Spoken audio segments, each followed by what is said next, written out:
Welcome back, everyone. Welcome back to the Ask Dr. Be Good show. You are my public education advocates, and this is the show where we share the practice, the pedagogy, and the politics currently happening in public education, and boy, howdy, is that happening now.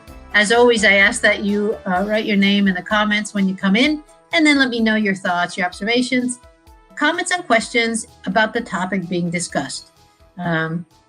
I'm a longtime teacher, and so I like the active participation during the show. Even if you listen later, you can still pop questions in and I will get alerted and I'll get the answer to you. Let's get started, because today we're going to talk about a lot of politics around public education, pretty much future politics, I guess you could say. We're going to talk about the inauguration, and then we will go on to talk about some trends in what we think is going to happen this year based on the new administration, based on COVID. So all of these things coming together and impact how life we think will be, right, in the upcoming year. So, and then we're going to have a real treat. We're going to talk to Miss Kathy Ward, who is a political commentator now. She's a ex-radio host, now podcast host. She has also been a teacher. So I'll do some more intro closer to the time we have her on. But this is going to be a very politically based show, which we don't always do. But I always say that I want to talk about the politics of public education, but we also talk about programs and practices in there. But today, because of the week we're in, we are really going to do a lot of the politicking, and there's a place for everything, and on our podcast, there's a place for that, right? But first, let's talk about the inauguration. It was very dignified. It was very different, thanks to COVID, thanks to the threat of violence that had happened a couple of weeks before, and so they still managed to have a very dignified ceremony.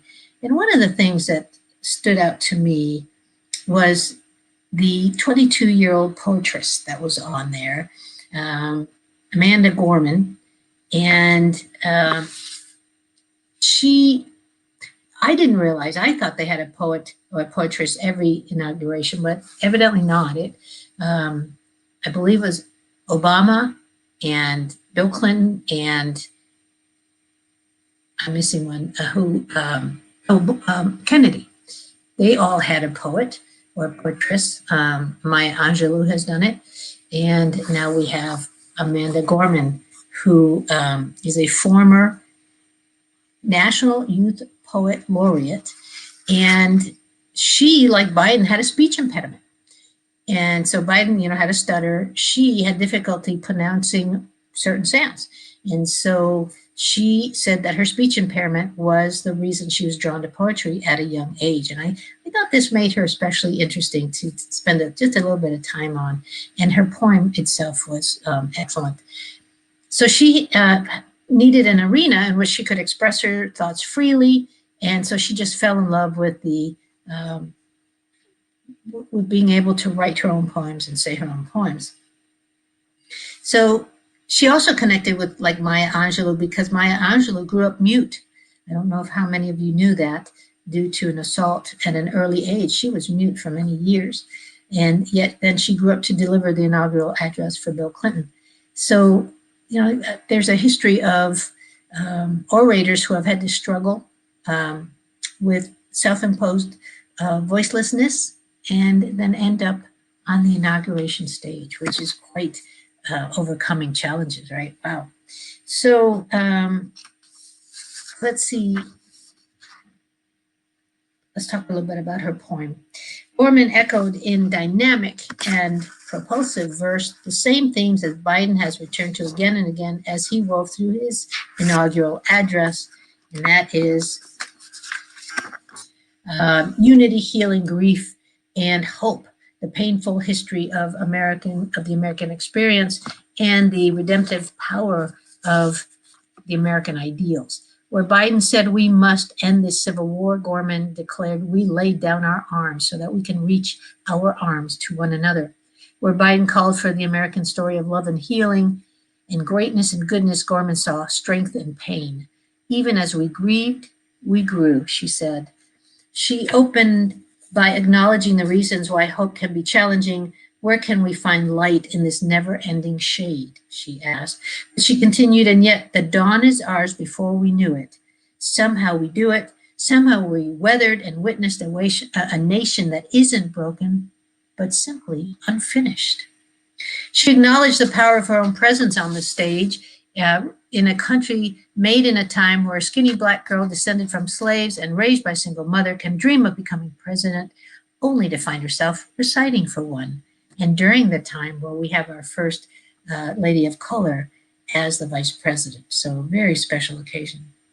The new dawn blooms as we free it, she said, for there is always light if we are brave enough to see it, if only we are brave enough to be it.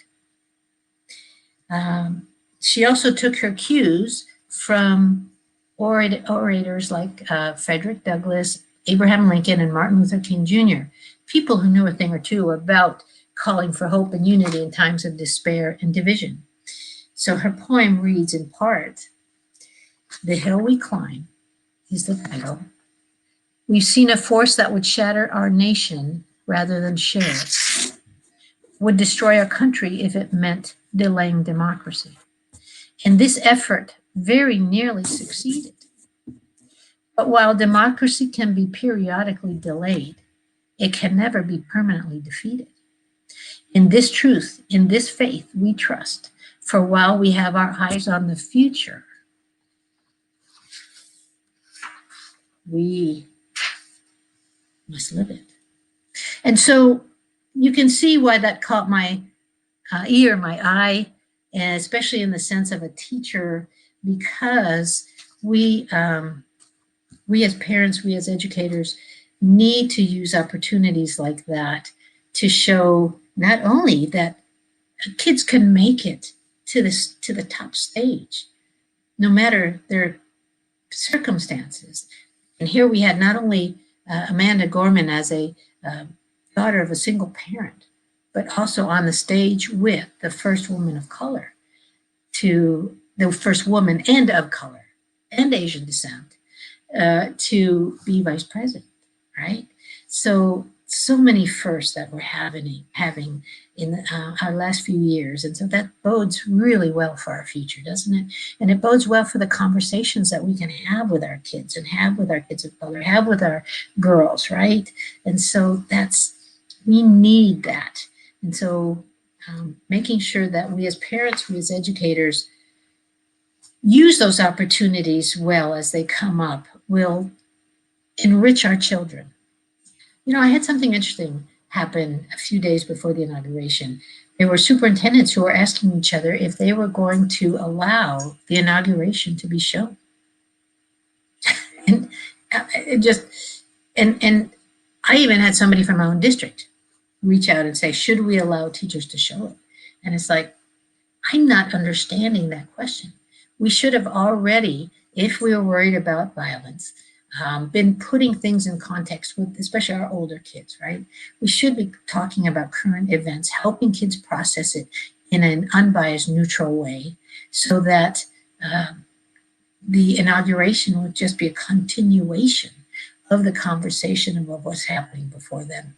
And so when we are scared of the past to the point where we don't talk about it, we try to hide kids from it. Isn't that what they say? We're born to repeat it. So there's just an interesting aside. And yet it turned out to be very dignified, COVID impacted, yes, COVID impacted ceremony because we had to have the social distancing, but certainly the flags in the mall area were beautiful, representing the 400,000 Americans who have died from COVID. There's just so much symbolism, and that symbolism is very high cognitive development for kids, folks. And so that's the kind of discussion that we should always be doing with our kids. I am a tribunal judge, which means that I am constantly talking to parents whose kids have had too many absences. And so I waste no opportunity in making sure that we have our parents, especially our parents of younger kids, who are showing literacy issues, that the parent has to help us with that. The parent has to be reading, helping kids read, and ask questions and answer questions about the story as you're reading or as the child is reading, to help the kids process at a higher level. And so, again, using current events to help kids process things, answer questions, develop cognitive processes and thinking around what they're seeing, it just helps grow stronger adults.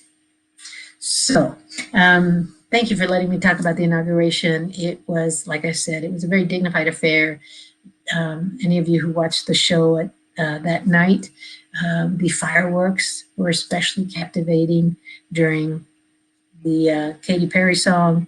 And then the shot that remains with me is the filming of the first couple, and then the vice president and her husband from the back while they were watching the fireworks over the mall. Just, those are frameable pictures, I'm sure, that we will be seeing in future years. I hope that all of you have opened yourself up. This was a peaceful transfer of power. This was an opportunity for the choice of the people to now come in and show us what they got, right? And so we'll be talking more about those challenges, especially in the pub ed area, in a few minutes. But I wanted to talk first, since we are still in January and we are at the beginning of the year, now beginning of a new presidential term, let's talk about the trends that will be impacting us this coming year or more. Really, things never cut off every 12 months, right? But we have a very, very shifting arena out there. And so our landscape is constantly changing. And it's not only in the school area, but we especially see it in the school area. Schools are closed, schools are open. Some schools in the district are closed, some are partially closed. I mean, that's just now in our 10th month of this, it's something that we're trying to get used to. I mean, I can't say it's unusual anymore, right? But we're trying to get used to it. And so our nation's public education system has had to shift almost entirely overnight to the virtual model, and it's caused debates over assessments, right? Teacher burnout, recruitment, retention, online learning, all of these things that weren't on our radar necessarily. Maybe teacher burnout in a different way, but certainly not in the way it is now. So let's take some of these. Vaccine navigation. As the COVID vaccine becomes more readily available and teachers are potentially in the second wave of distribution, and we're not going to spend time asking why that is. We should have been in the first line, right? Now we have the dilemma of, do we ask educators to have to be vaccinated to come to school? And those are not things we will solve right now, but those are upcoming ethical dilemmas that school districts will have to face. And there will be resistance. There'll be legal challenges to vaccinations, right? But if you think about it, we already mandate vaccination for our kids, right? Measles, and so now we could just say we're adding another vaccination to the list of must-haves. So we will see how that plays out over the next few months and years. COVID-19 relief and the Biden administration policy shifts, right? So prior to the second stimulus package's passage in Congress, superintendents, advocacy organizations, associations, and unions expressed the need for targeted E-rate funding, which some of you do not know. Targeted E-rate funding is where we get paid back by the government for buying technological infrastructure every year. We do get a portion back, so that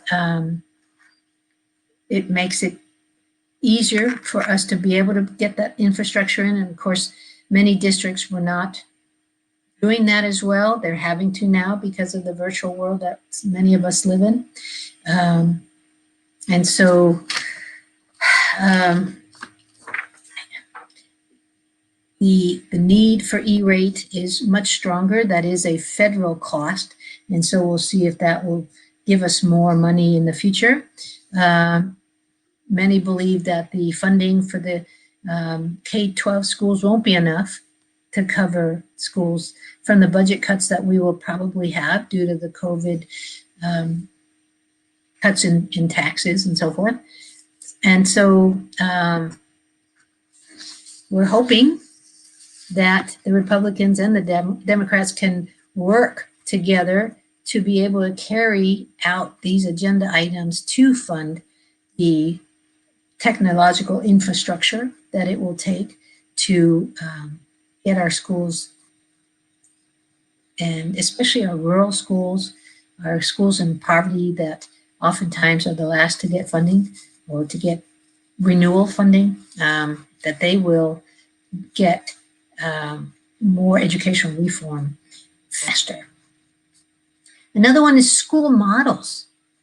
Given the amount of resources expended last year to transition schools to a virtual model, the pieces that worked well are likely to stay here, and those that didn't may still be ironed out for effectiveness. And so while much attention was given to the challenges that schools faced under the new model, a portion of students thrived under that new model. You know, I've heard a lot of parents say that their kids didn't do well in the virtual, but I've heard kids themselves say that they prefer, and I've even seen that in the truancy cases that I've had. I've had to order back some kids to school face-to-face, and then I've left some others there with just the understanding that they are doing better, but that they can't skip the teacher they don't like's class. The kids are still human, right? Okay, and so we do have to recognize the fact that we did have a model that worked with some kids that was forced upon us by COVID, and that was that the virtual world was good for some. And so we need to consider keeping it. And then accountability and assessment.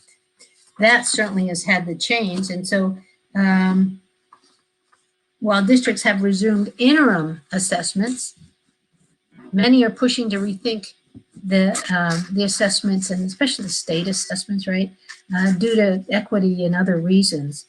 The U.S. Department of Education, which provided blanket waivers for state assessments as required by ESSA for the 2019-20 school year, when COVID was first with us, resumed assessment accountability for this year. So many of you don't know that the federal government mandates that we test kids who are second language kids, kids who are special need kids, for us to be able to qualify for Title I funding. And so if we don't test, we don't get that Title I money. And so we did get the waiver for last year because nobody gave a state test, but this year, not only did this federal government say that they weren't going to waive the test requirements of needing those results, but our state governments have said they're going to give the state test.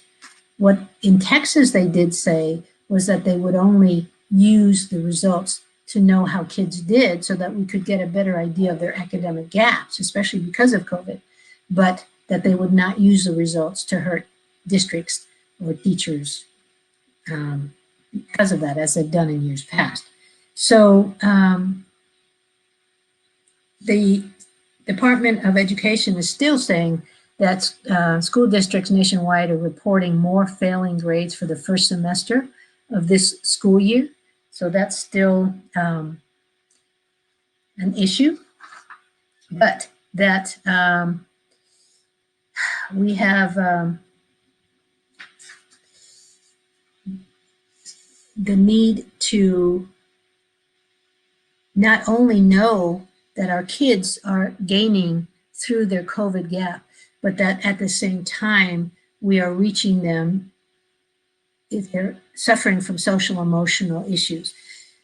You know, we have kids who are, they've responded to the trauma by being depressed, by being showing suicidal ideation.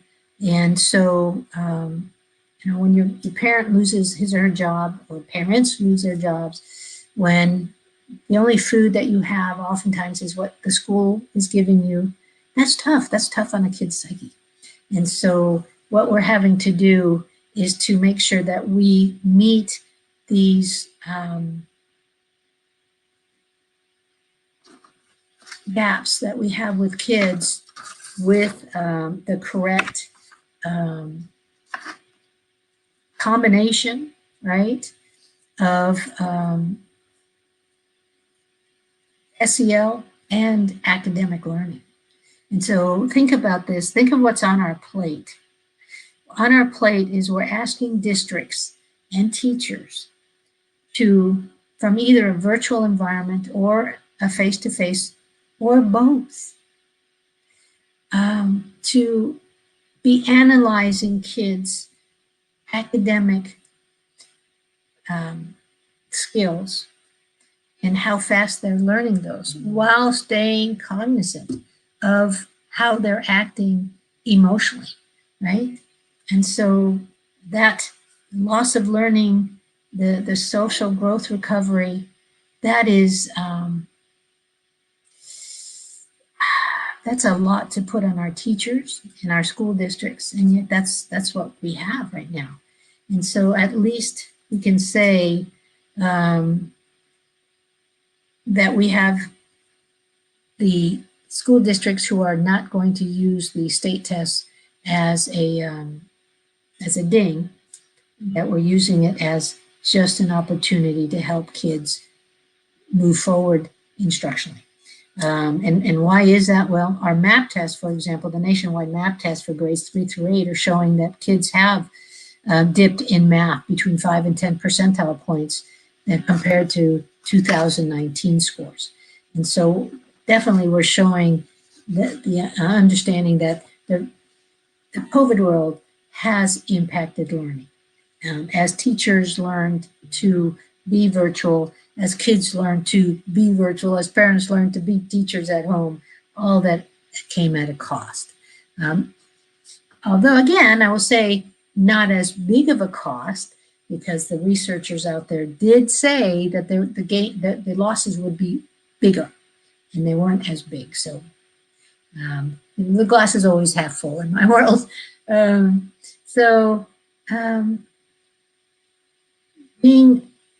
Responding to student trauma developed due to being separated from regular school life, the scariness of the virus and the repercussions of the pandemic, job losses, illness, even death. Do you know anybody now who doesn't know somebody who's either currently sick or has lost a loved one to COVID? I just got word this morning of somebody's baby getting sick with COVID, a baby. So every day we're hearing this. And so the next thing on the list to think about is the recruitment and retention of teachers and students, frankly, because you've all have heard me say, and I've had John Payton on, we have what we call los desaparecidos, the disappeared students, right? But we're also starting to have disappeared teachers. We're having teachers who are retiring early because this is just a very tough environment to be in. So that issue of recruitment and retention of teachers and of students. And really, they should almost be separate, frankly. They shouldn't have, I don't think, put them together. But, you know, despite school districts' efforts to distribute devices and establish safe in-person learning, in order to continue teaching students during the pandemic, so many districts reported a drop in student attendance at the beginning of the school year. And many school districts are also talking about how school systems are depleting the availability of quality teachers and other school personnel. And so we'll be talking more about this, no question about it. Early data suggests millions of students across the country missed a significant amount of school during the pandemic, and enrolling and encouraging participation of students is already a mission in many school districts, as it is ours. Schools are assigning staff to keep regular contact with each family member and to help them meet their unique needs. And so, yes, we have that in our tribunals. We have a huge social emotional learning strand. We are on the lookout for depression. We're on the lookout for those signals that tell us that maybe we need to be offering more than just tutorials and Saturday school, right? And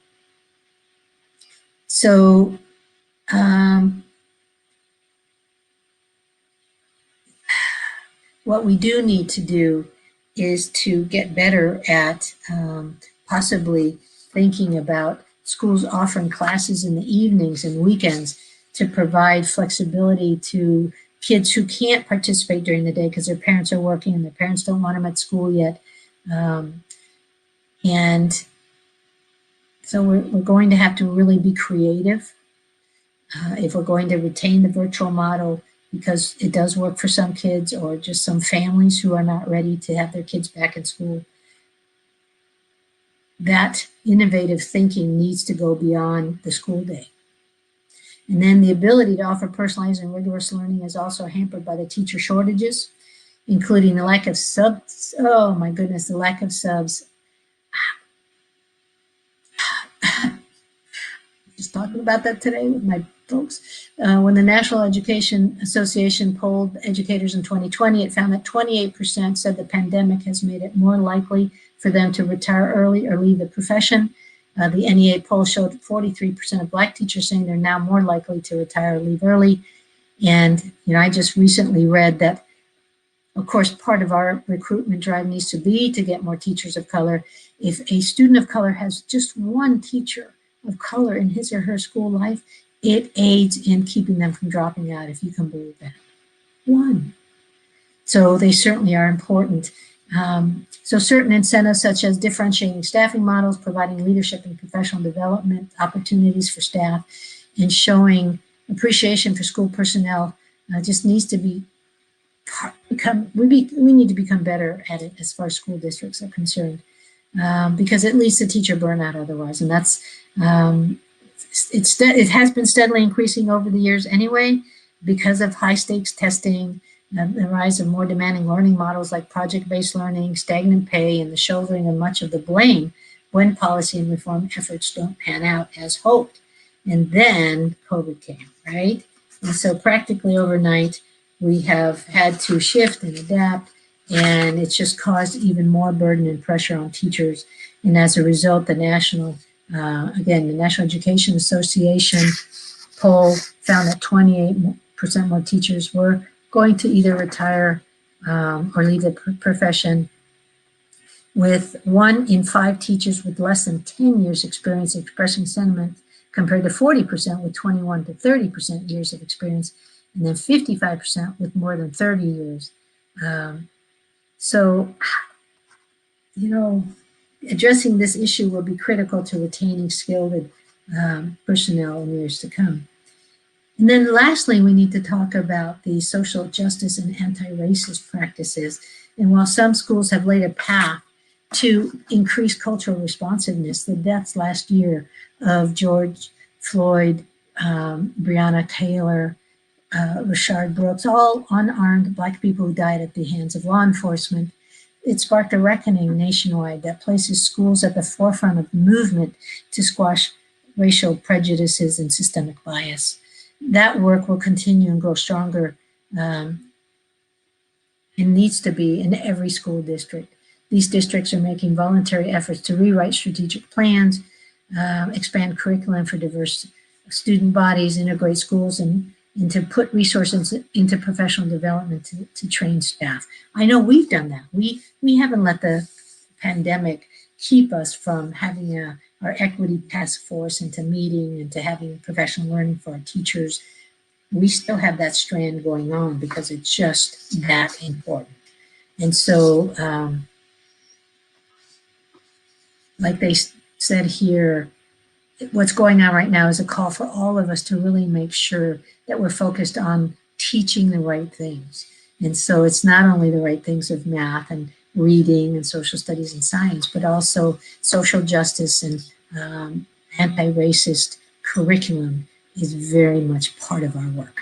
So those are things that, 8 things we're going to have to focus in on in the upcoming year and years. We're not going to solve all of those in 1 year, of course.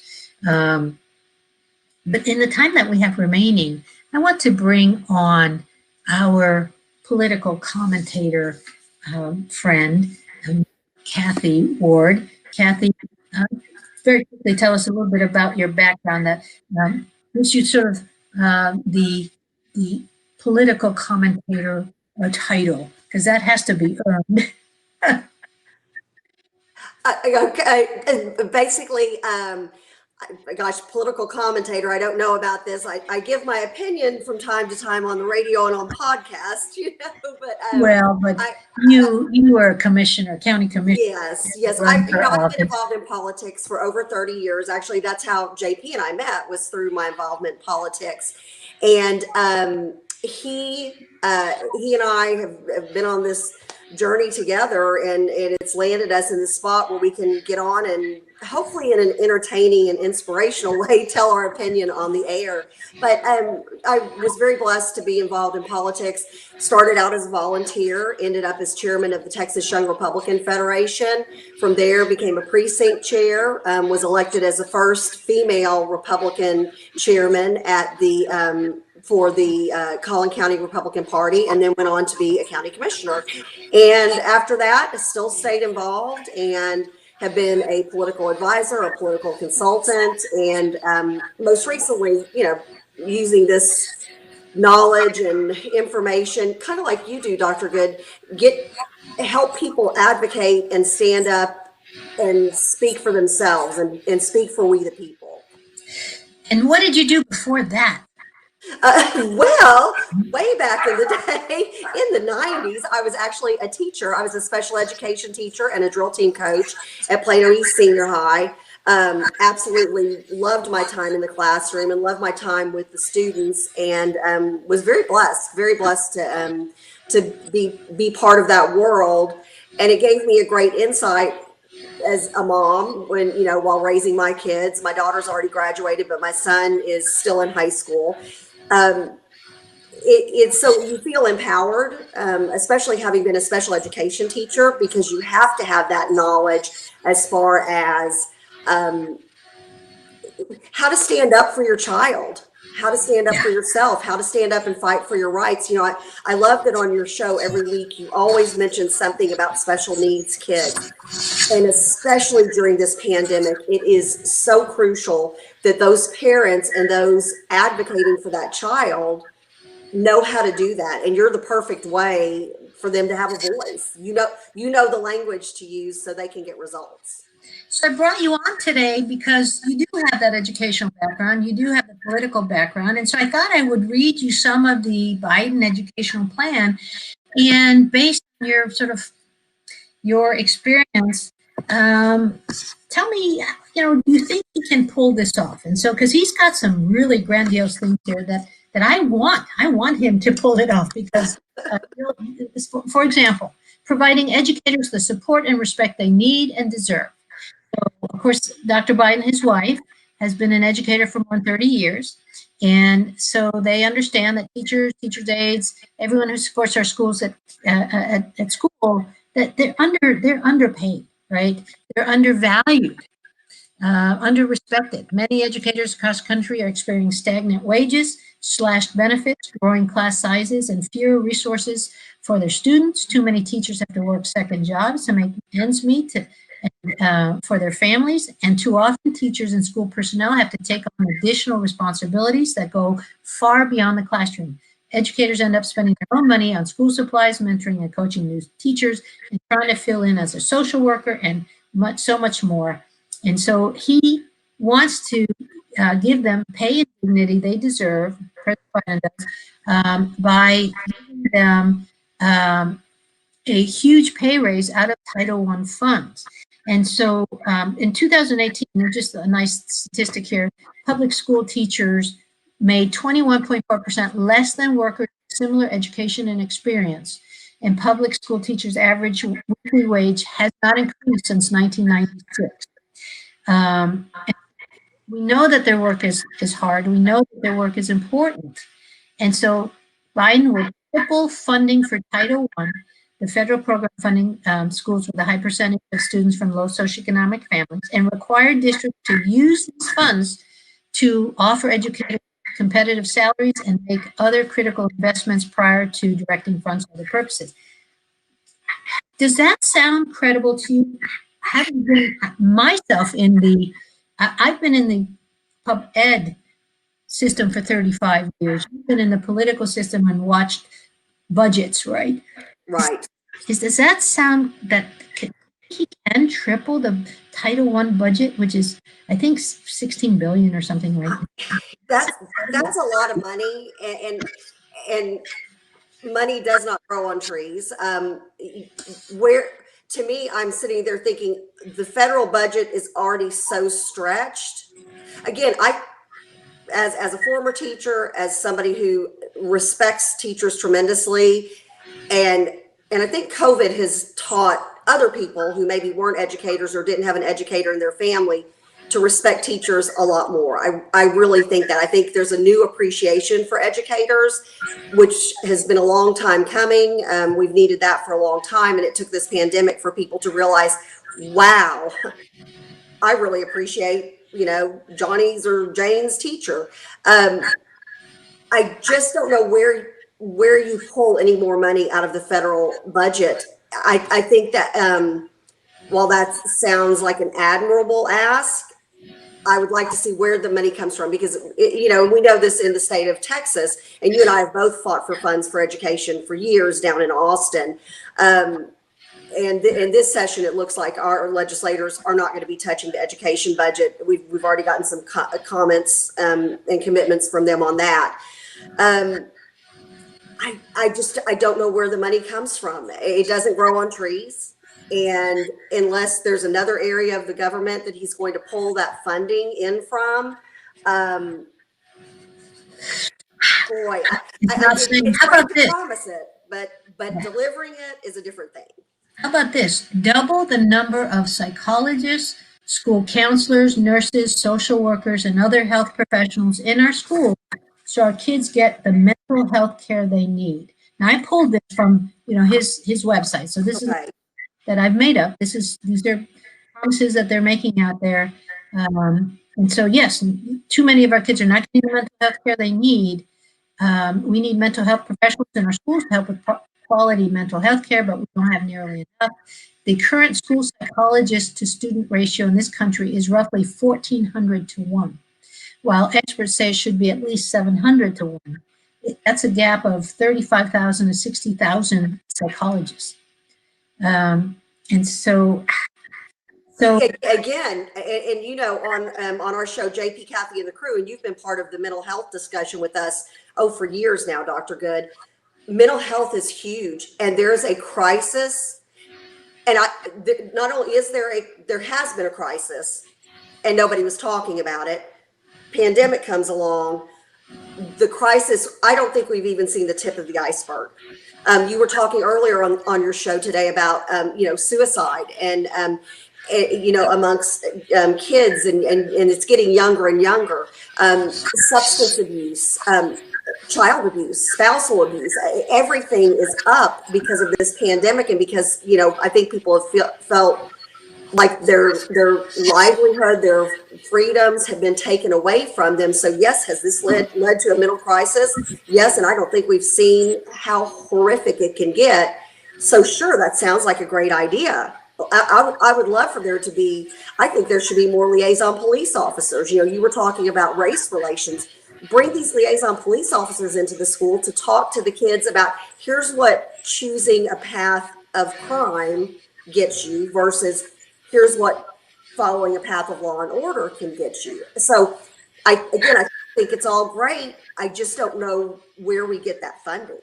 So here's another one. So public school facilities received a grade of D+ from the American Society of Civil Engineers. In fact, each year the U.S. underfunds school infrastructure by $46 billion, resulting in thousands of schools that are outdated, unsafe, unfit, and in some cases making schools and educators, mold, right? And just I've seen it. I've been in there. I've been in schools like that, and so I'm wondering, you know, how they can do that.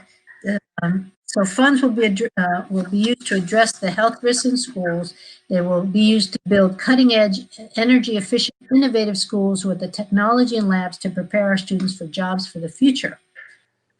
So it all sounds great, and yeah, and I know there are schools out there that are suffering. Even in just our area in North Texas, you can drive past some schools and there are broken windows. There are some significant issues that need to be addressed. I would hope his administration, and I think a lot of that's going to depend on, you know, who his education secretary is. And I think you and I have already had a conversation about that. But whoever that is, I hope they work with these local schools and the local school districts, because locally we know what we need and what's best for our students, more so than somebody sitting in an office in Washington, D.C. So I'm really hoping that they look to the local level for expertise, because what works in Plano, Texas doesn't work in Chicago, Illinois necessarily. And so, okay, let's go on then. Defeat the National Rifle Association, need to make schools safer. We need rational gun laws, universal background checks to keep guns out of dangerous hands. Nobody would disagree with that, right? We want to keep guns out of dangerous hands. That part, that's the only part I agree with at this point. And invest in healing the trauma that impacts survivors of gun violence in their communities. And really, his huge piece is that he wants to invest in all children from birth, so that regardless of their zip code, parents' income, race, disability are not a factor in whether kids succeed or not, right?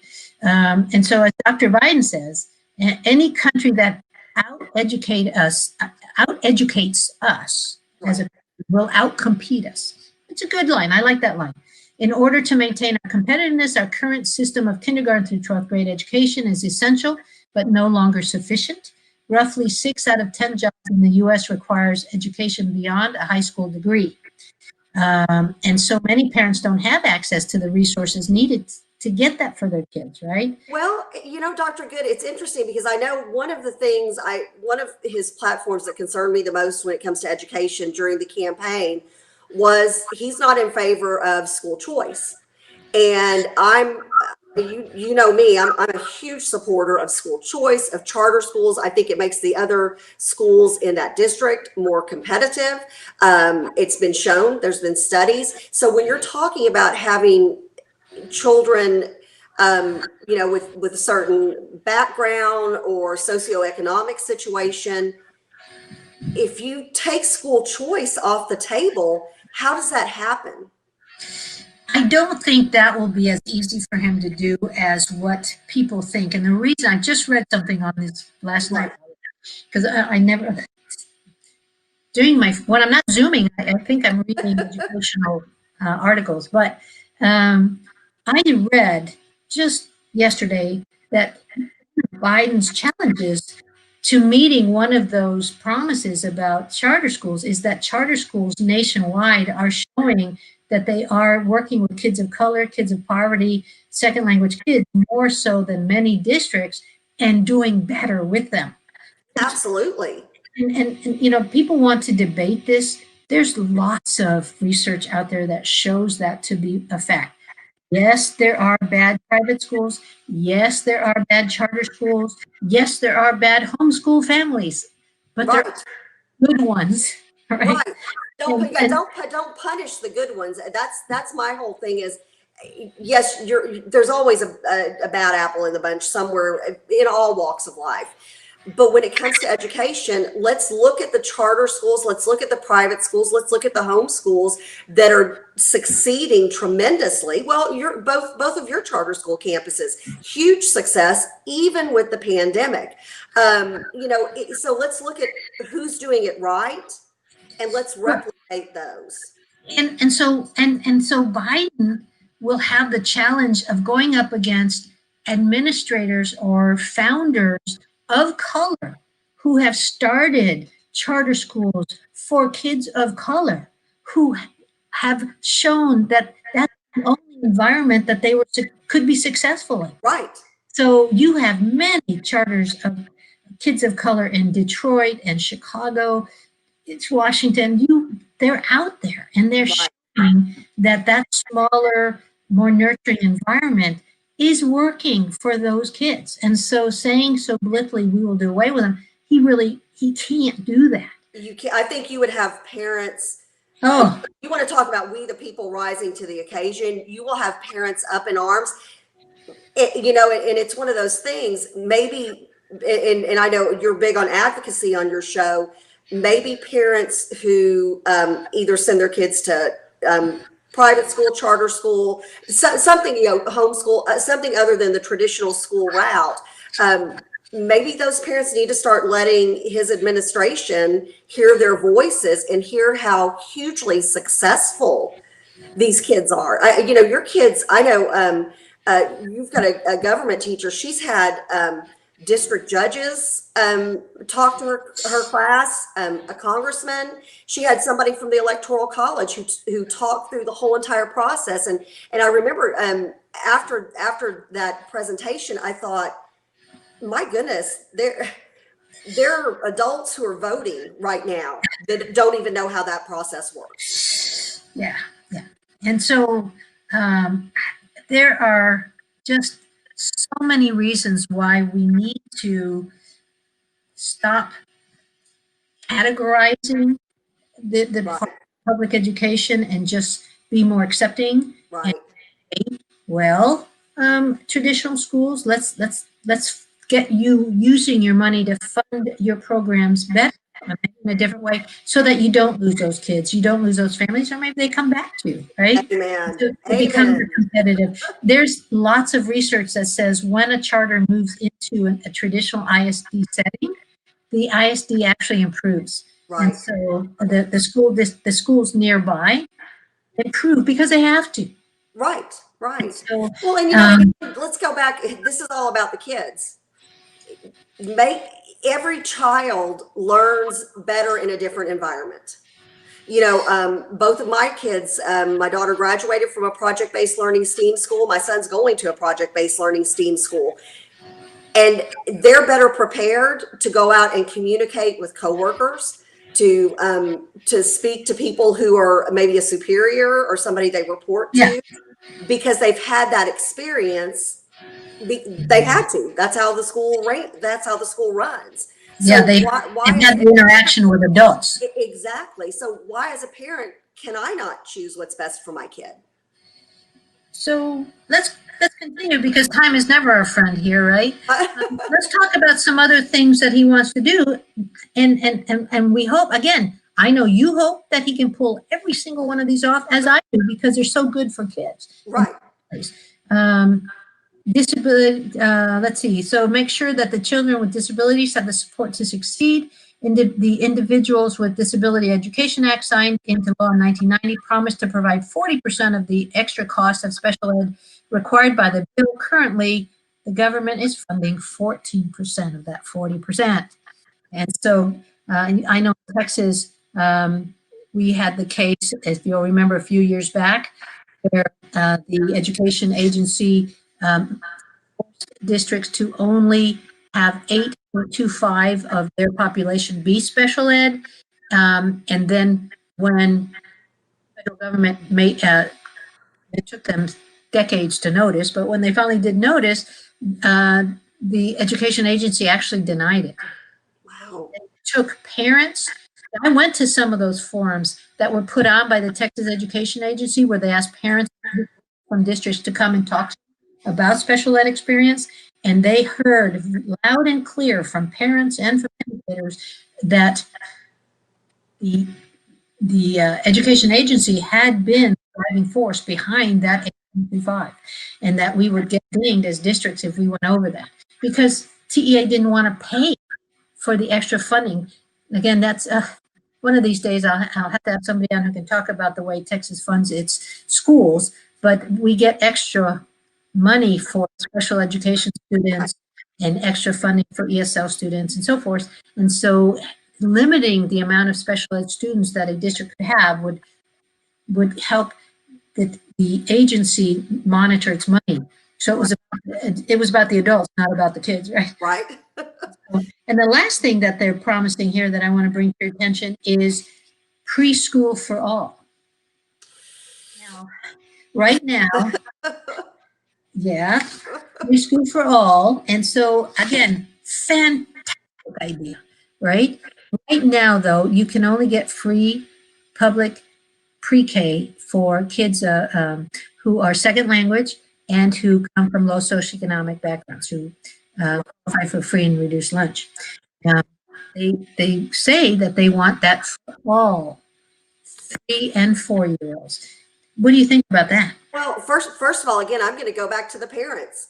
You know, what happens if I want to, you know, maybe I'm a parent who's now working from home, or I've got a grandparent or a family member that's accessible. I would prefer, me personally, to have my child at home with family at that young age more than I would in a preschool. I would hope that again, I'm going to go back to parents know what's best for their kids. So I would hope that parents still have the ability to determine what the best course of action is for their child. And that's my big concern is government can't be the babysitter. Government can't be the end all be all. It's the home life. And I know you talk about that a lot. It's the parents making the wise decisions and being involved and knowing what's going on that makes a successful kid a successful adult.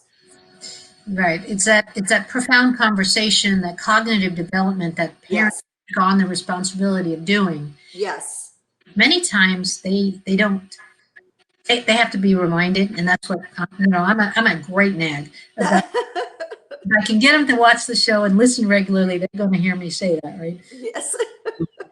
So we've heard a lot of promises that you and I both want to have come true, as far as extra funding for teachers, extra funding for schools, extra for funding mental health, all of those things. You know. And so let's make a date to revisit that in a year's time, shall we?